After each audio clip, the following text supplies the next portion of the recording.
Music is a very diverse form of art. There are so many different genres and subgenres of music that people love and hate, connect with and argue over. There's pop, rap, hip-hop, jazz, orchestral, blues, synthwave, nightcore, country, and the best genre, grocery store music.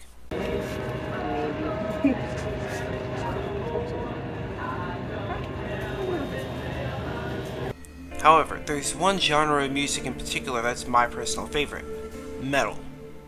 I've been listening to rock and metal music for almost a decade. Ever since the early 2010s, I've exposed myself to more and more bands and subgenres of metal, attended multiple different rock concerts, and now I'm a die-hard metalhead.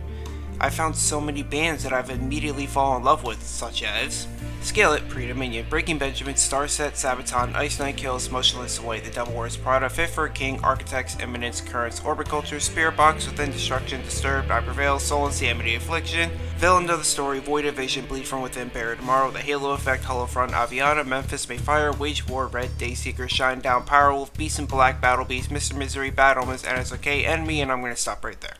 Obviously, I love the genre, but it's a genre I feel is severely underrepresented in modern entertainment. Far too often, metal and rock will be overshadowed by the most trending pop artists at the moment. Example: Pull up with the bob, superheroes, no capes. Pull up with the bob, superheroes, no capes. Squad up, run it back. Squad up, run it back. Now, what part of that commercial told you anything at all about the new Call of Duty? I'm not saying these artists don't deserve their fame, they absolutely do. I'd just like to see more metal representation in the media. I'm not asking for a Fortnite emote with one of my favorite songs ever, Cyberhex by Motionless Away, although that would be really cool. I just want to see more metal artists be featured in mainstream media, video games especially. Good thing Metal Hellsinger fulfills that exact wish of mine. It's not a cash grab, it's not lazy, it's crafted out of pure passion and love, both for video games and metal. Whereas Mick Gordon simply composed metal-sounding songs for the Doom soundtracks, Metal Hellsinger actually got famous metal artists to be featured on the soundtrack. Lamb of God, Trivium, Dark Tranquillity, System of a Down. These are big names and nothing to scoff at. It's also more than just your generic Doom clone because it's also a rhythm game and, at least in my opinion, mixing the two completely different genres is bold, and it 100% works. The weapons actually have weight to them, the gunplay is satisfying, almost everything about this game is great. So, as with the past two videos on the channel, allow me to do an in-depth analysis of Metal Hellsinger. Metal Hellsinger was developed by The Outsiders and published by Funcom. David Goldfarb is the director. The idea for Metal Hellsinger came to be when David was playing Doom 2016 and imagined a game like that, but with a matching to the beat gimmick. In his words, he forgot about it until he was reminded about it a few years later. He used the tagline Doom plus Rock Band and described it as a rhythm shooter like playing a metal album come to life. Two Feather Studios were the main composers and audio designers for the game. Originally they were working with Funcom on a separate project, but then they asked to be a part of Metal Hellsinger when they learned about it. No. Hey, we like metal too. Can we see if we can do something cool? Pretty please. Can we see? Maybe we can do something cool together and Whereas in most games, the soundtrack accompanies the game, here, the soundtrack is the game. The level design, story, game mechanics, all of it are directly tied to the soundtrack, so most of the focus was put into it. Two Feathers suggested the idea of adding vocals to the instrumentals, and David was on board, but didn't know whether or not it would work properly. They then decided to look for artists that would be willing to join the project. Problems arose at the beginning as they had no money and no connections. But as time went on, they got an impressive cast of vocalists from famous metal bands.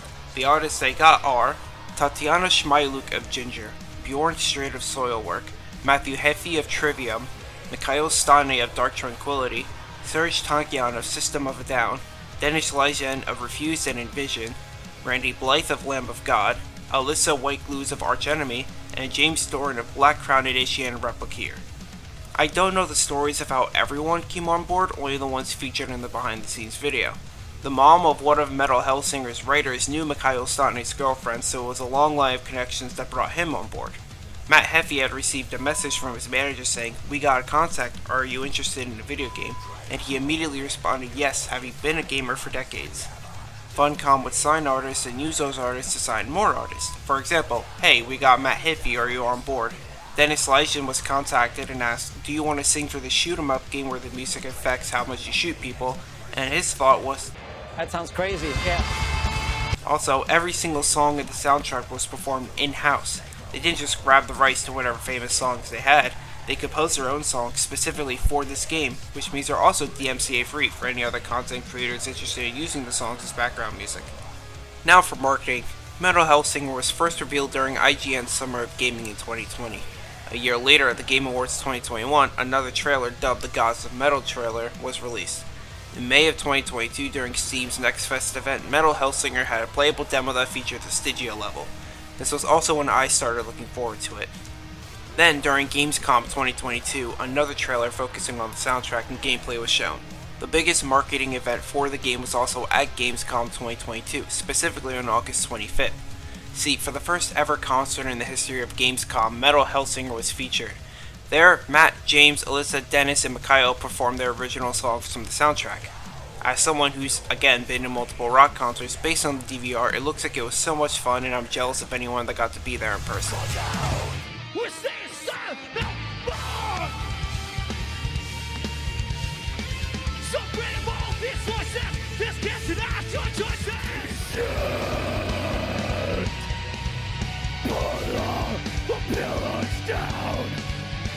Awaken the memories of the undignified. Let's see you fucking move in that pit, hell. Come on. Gamescom, let's do this shit.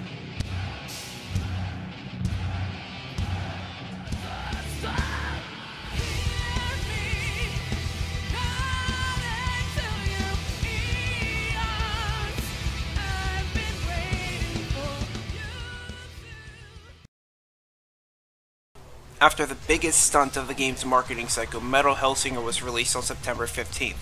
I haven't been able to find anything really stand out about its accolades, but it's definitely shaping up to win at least one award at the Game Awards 2022, hopefully for Best Soundtrack or Audio Design. So far, the only major post-launch update the game has gotten is official mod support.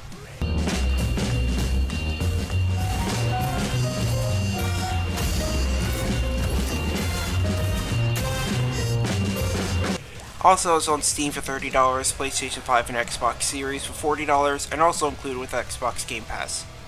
Now, as with my past two analysis videos, I'm going to break down the story and then go more in depth on the gameplay. The story shouldn't take too long because it's not very complicated. During the opening, the narrator, voiced by the guy from Fortnite, Troy Baker, tells us about our main character. Hell of a night for a story, ain't it? Well, set her down. Look at them stars. And I'll tell you what. What looks like a star fires a beam down to Hell and a soul shows up. None of the demons in Hell knew who she was, but she immediately started blasting upon arriving. The demons then decided to call her the Unknown. We also learned that Hell had taken away what was most precious to the Unknown, that being her voice.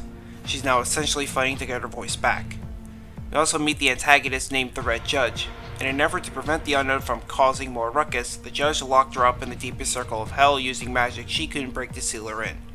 After being stuck there for a while, she's called by a mysterious voice. After that, we enter our first Hell, Vogue.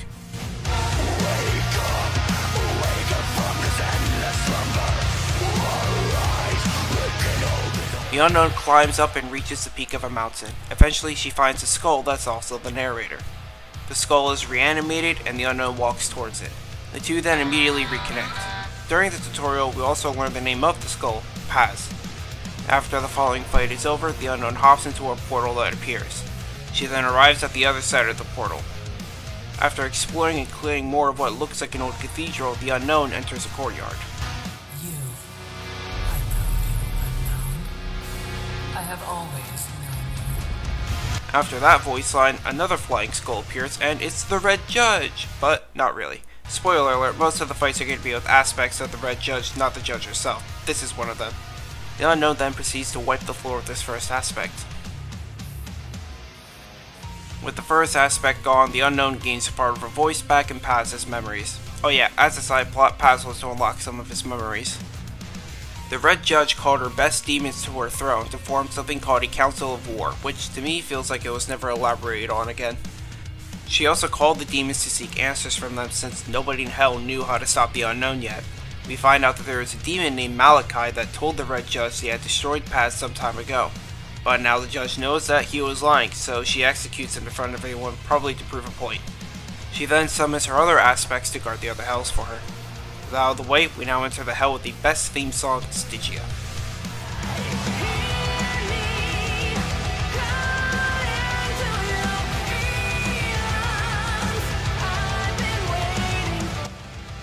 Stygia is the second hell we have to escape from. It has a very red aesthetic to it, and it's also described as a lightning-filled place. In terms of the narrative, nothing interesting really happens inside the level itself outside of the game introducing us to the Stalker enemy.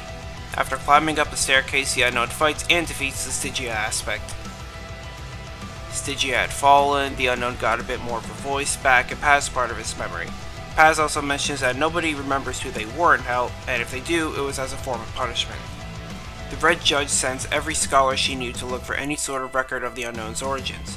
The prophecy says that all the hells will fall once an archangel on the infernal throne is slain by a Hellsinger.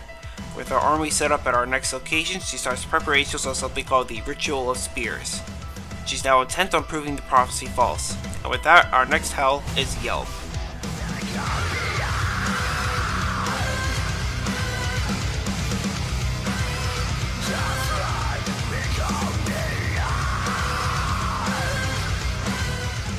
Yelm is the third hell the Unknown conquers. It's a very gloomy place with the main areas being a cathedral and a graveyard.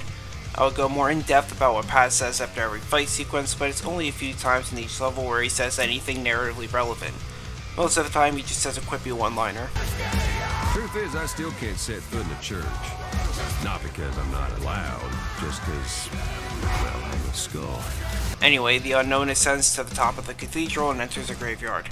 After clearing the graveyard, Paz says that he also wants answers like the Unknown, but wants to find them before every hell is destroyed. The Unknown walks up some stairs and then is greeted by a barrier in front of the entrance to an arena. The barrier then manifests itself into a shield for Yelm's Judge aspect.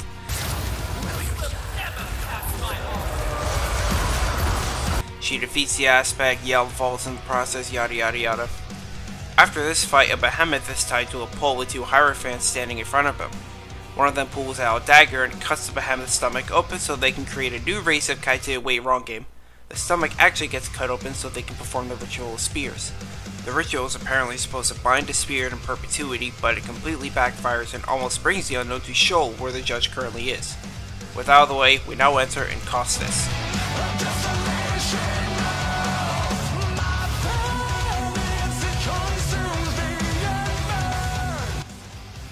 Costas is the fourth hell in our journey. The best way I can describe it as is your archetypal ancient ruins, although Paz mentions the mines later on, so I feel it's a mix of the two. The only relevant things Paz will say are an introduction to the Hierophant enemy type and pointing out the obvious.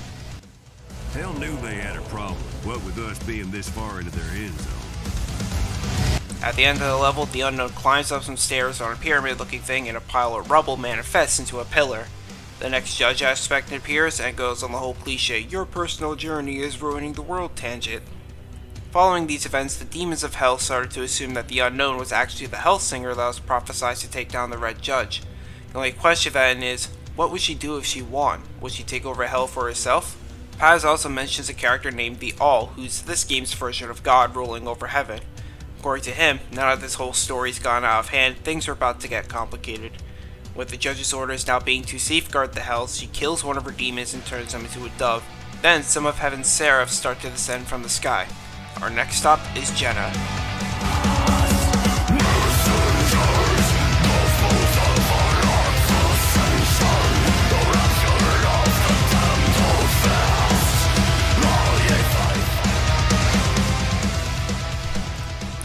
Jenna is the fifth hell in the game. It has the same dark atmosphere as Yelm, but instead of being graveyards and churches, it's also an ancient ruin type hell like in Costas. While the Unknown seems unfazed by it all, Paz keeps on worrying about meeting the Seraph enemy type. Paz keeps on saying that the Judge must have been desperate to, out of the apparently 1,000 hells she could have asked to help her, she asked Heaven. Upon reaching Jenna's Judge arena, the aspect and some platforms materialize out of some lava. Bada bing, bada boom, Jenna falls, aspect killed. Encountering the angels awoke something in Paz. What were once just some faint flashes became an entire memory. We get to see how the Red Judge stole the Unknown's voice. We see that the Judge wanted to make sure the Unknown never became the Hellsinger as long as she was ruling, and simply used the spell to rid her of her voice. However, according to Paz, something about the memory seemed off. After having a small conversation with the Seraph, the Judge again requests the aid of Heaven. She also performs a spell called Dissolution. After performing the spell, she wearily sits back down on her throne. Paz also says that the prophecy of the Hellsinger was made more convincing with the angels showing up. Next on the list, Neil.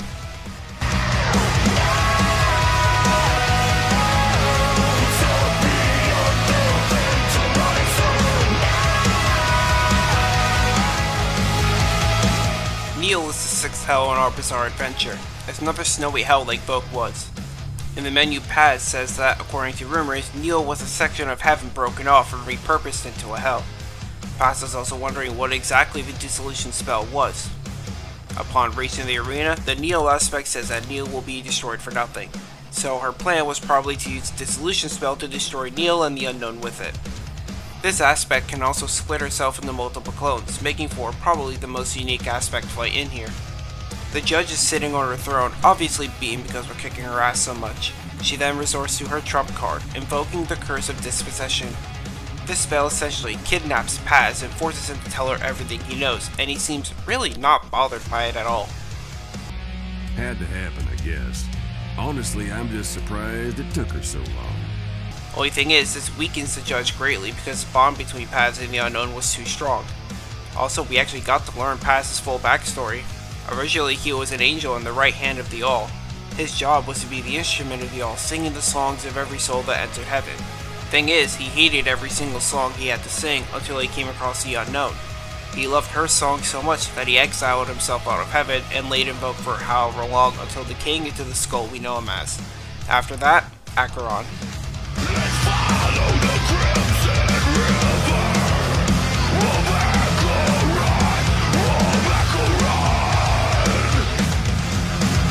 Acheron is the seventh hell here. It's mainly described with gears and cogwheels since those are both very much present in the level. There's also a few subway stations, a bunch of cargo boxes, and in the end, a broken warship. So I assume this is some kind of transport-based hell, maybe an area where resources and troops come through. That's the only comparison between everything I can make in my head. Also, this is the only hell where we can't use Paz for obvious reasons.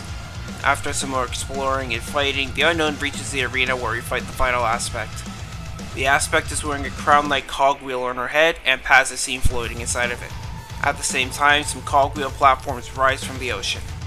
During the fight, the aspect says that Paz told her everything, but it's not yet clear what exactly he told her.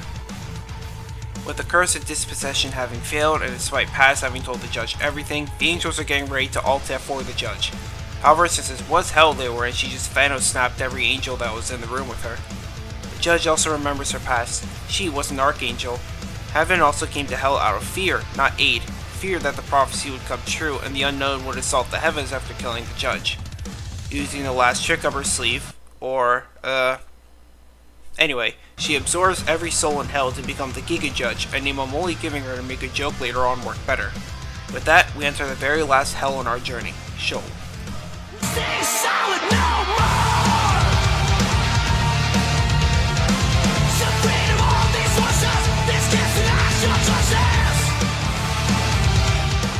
Sheol is the final hell we have to clear. It's where the judge has been sitting for the entire game, and also described as the last bulwark between heaven and hell.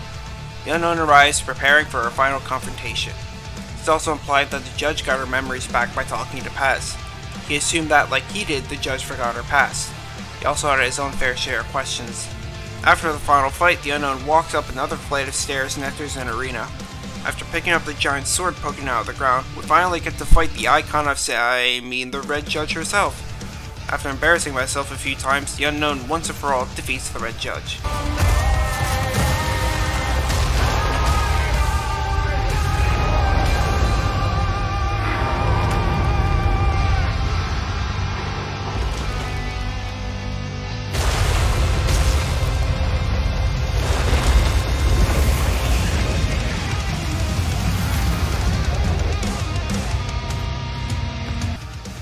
While laying on the floor dying, the judge says that she only has part of the unknown's voice, the rest being up in heaven. She also gives her backstory. She called herself the unknown's protector, and when Paz, full name Basilius, found her, they conspired to hide her in hell as a means to protect her. They both knew that hell would make them forget about both of their plans and themselves. Both of them were cast from the light, with the judge being appointed to, well, judge. She also took the Unknown's voice, knowing she would have to be defeated for the Unknown to get to heaven. Over time, they both forgot everything.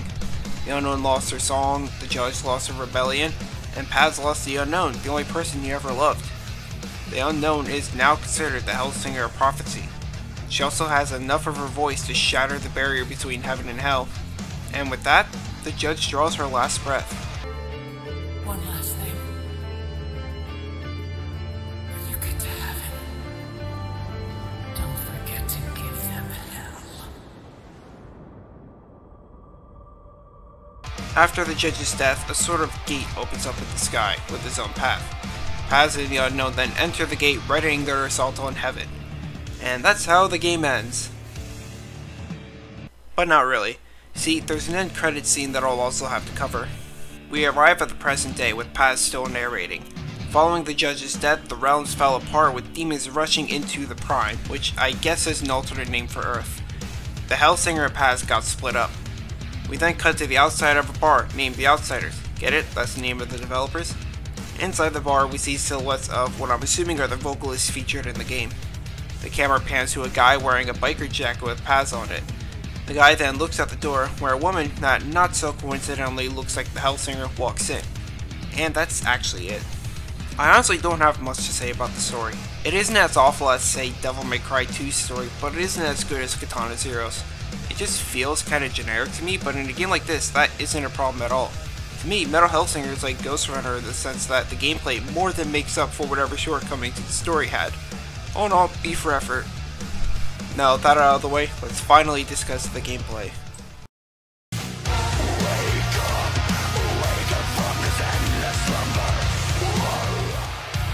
As always, let's discuss the UI first.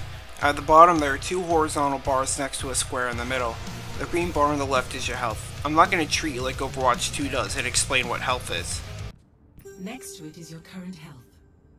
If it reaches 0, you die. The orange bar on the right is the ultimate bar. The square in the middle simply shows the icon for whatever ultimate the weapon has. You can also see which weapons you have equipped. On the left, you can see what your current hit streak is at. At the top middle, you can see a hexagon with its own bar, and that's called the Fury bar. At the top right is the current score for the level. Don't worry, I'll be explaining what all these terms are later. Also in the middle, you can see some brackets that keep on coming.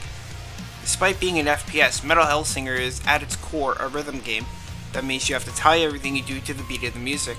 Every single action in the game, with the exception of jumping and switching weapons, has to be timed perfectly for maximum efficiency.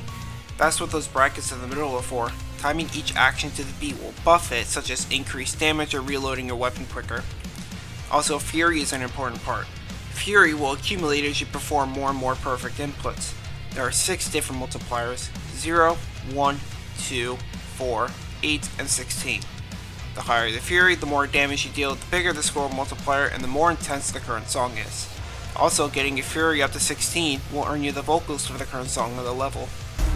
Crazy the Judge would call on heaven, right? 1,000 hells to marshal, and she claims to be on.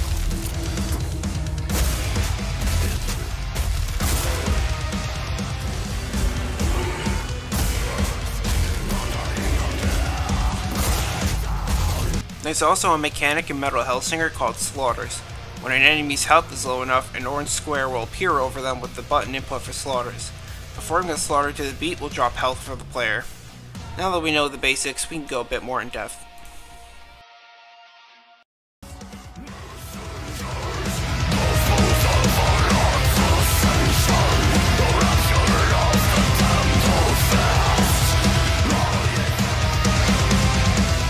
There are 6 different weapons a player can equip. All of these are earned naturally via story progression. The first is Paz. Paz can shoot tiny fireballs at the enemies.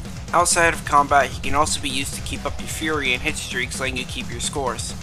Terminus is the second weapon. It's a sword that the Hellsinger wields. It's a great close range weapon and an easy way to quickly dispose of fodder enemies. My personal favorite, Persephone, is a shotgun. It excels at close range but isn't as effective at long range. Next is the Hounds, a pair of dual pistols.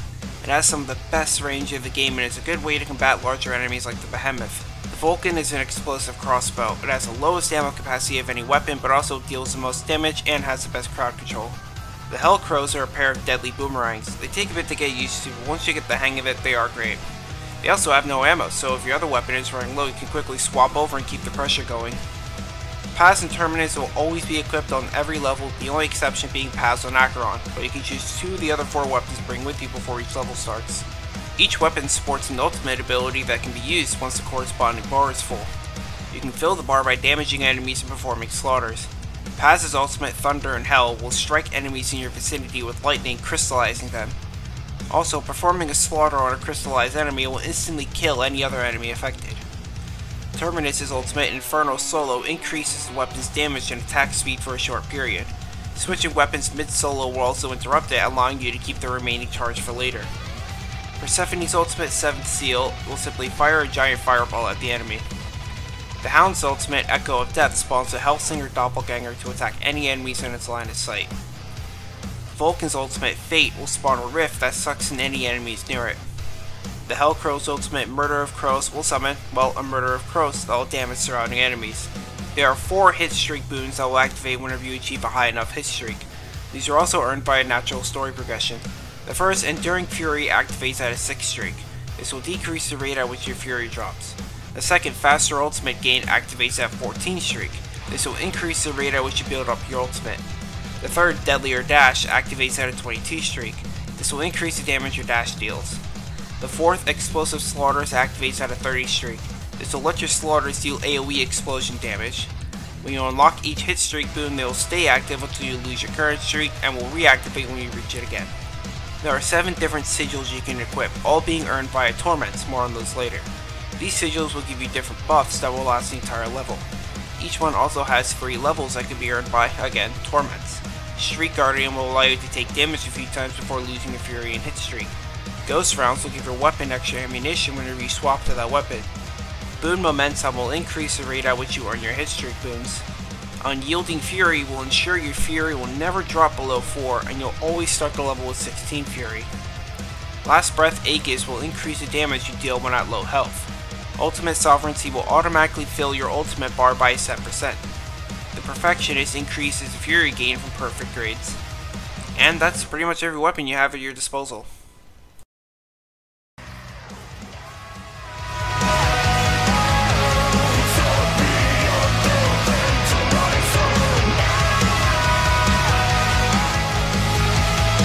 Here I'm going to explain what torments are and how each level is structured.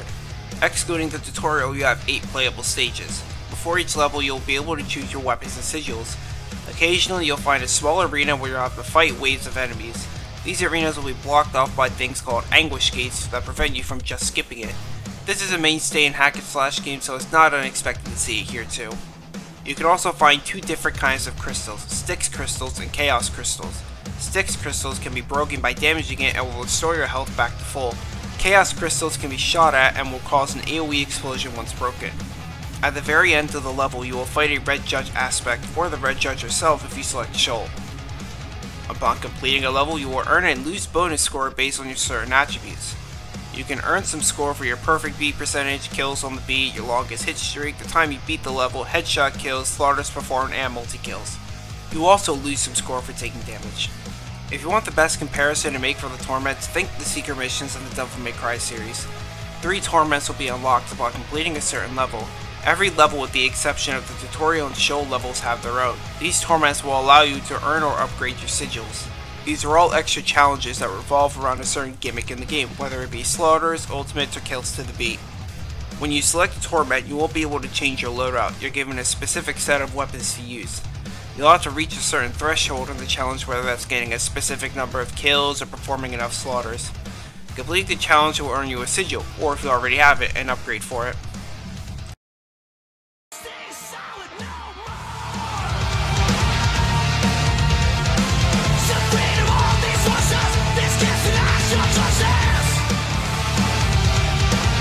In my God of War 3 video, I talked about a soundtrack that was completely bombastic and action-packed and compared and contrasted it with the rest of the series, namely God of War 2018. In my Katana Zero video, I talked about a soundtrack that told a story of its own and was completely narratively driven. It doesn't focus on memorability, more so accompanying the already brilliant narrative of Katana Zero. With Metal Hellsinger, it's neither of those. It's just a really good soundtrack if you're a hardcore metalhead. Having all these famous artists makes the songs much more enjoyable when you hear an artist you recognize. It features mainstay parts of many metal songs such as Screamo.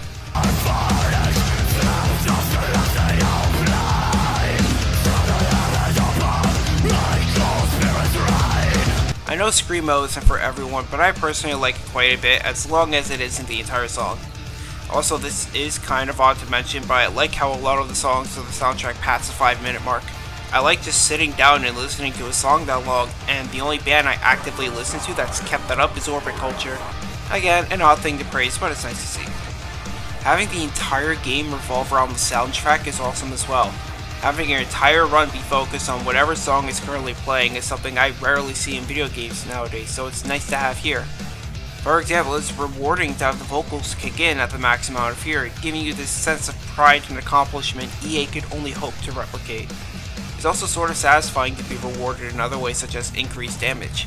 Every song in the soundtrack is also perfectly crafted to revolve around the rhythm game style present here, even having an even beat throughout each one. It's also great to see how focused on content creators Funcom were, not just for me. It shows a bit of creativity since they didn't just get whatever famous song was associated with each band, they made their own songs. They were truly passionate about metal music as a whole, and it just makes me feel good to be able to see that more people care about the genre I grew up with. Even if I don't know them personally, I just want to say thank you. Thank you for making an entire game revolving around music genre that's been with me for almost a decade. My list of favorite games this year was made just a bit bigger with this game included. If anything, my biggest gripe is that none of these songs are available on any streaming service out there. If these were on Spotify, Stygia and Silent No More would immediately make it into this year's rap for me. If I had to guess, the reason why it's not available is because of some potential legal hurdles that could arise from using these famous artists. As of now, the best way to listen to these songs is on YouTube thanks to the GigaJet piece of Lembus. They managed to rip a bunch of different songs from the game files and post them onto their channel. Thanks to them, I don't have to boot up the game's music player whenever I need to. Thanks for making it to the end of the video. If you're wondering why my voice always sounds like this compared to the rest of the voiceover, that's because I like to record conclusions the day or two before uploading the video so that I have the most up-to-date info. If you want a general time frame for my videos, I'd say my very next one is going to hopefully be Several Idiots React to the Game Awards. There might be scheduling conflicts that prevent all of us from being able to watch it together, so I don't want to promise it 100%, but if we're able to, I should have no problem recording it. Obviously, that won't be the final title. I'll replace game with whatever the winner is, probably Elden Ring like I did 2 years ago. My next actual analysis will be Ghost Runner, but that will take time to release, so I don't want to make any more promises. I did actually have some progress on it. I have up to Mission 9 of the base game recorded. I had a script that was written up to that point, but while cleaning up some space, I accidentally deleted that, the scripts for this and the last 2 videos, and another 57-page essay I had written. This means I'll have to start that all over again. Again, that'll take a while to make because I'll have to cover the base game and Project Hell. As for other games I might make a video on, I have a few potential ideas. The first is Sekiro Shadows Die Twice. To all my personal friends, I'm sorry, but I just can't shut up about this game, it's that good. I'm currently attempting to 100% it, which will require me to play through the entire game about 3 more times so that I can get all of the endings. After that, and after the Ghost Runner video is done, I'll possibly consider making that video.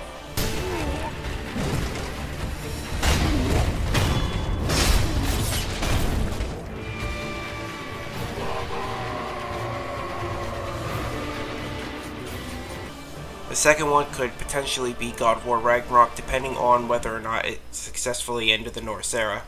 The only issue is it's a 20-hour game, and a video like that might be oversaturated before I even finish writing the script for it.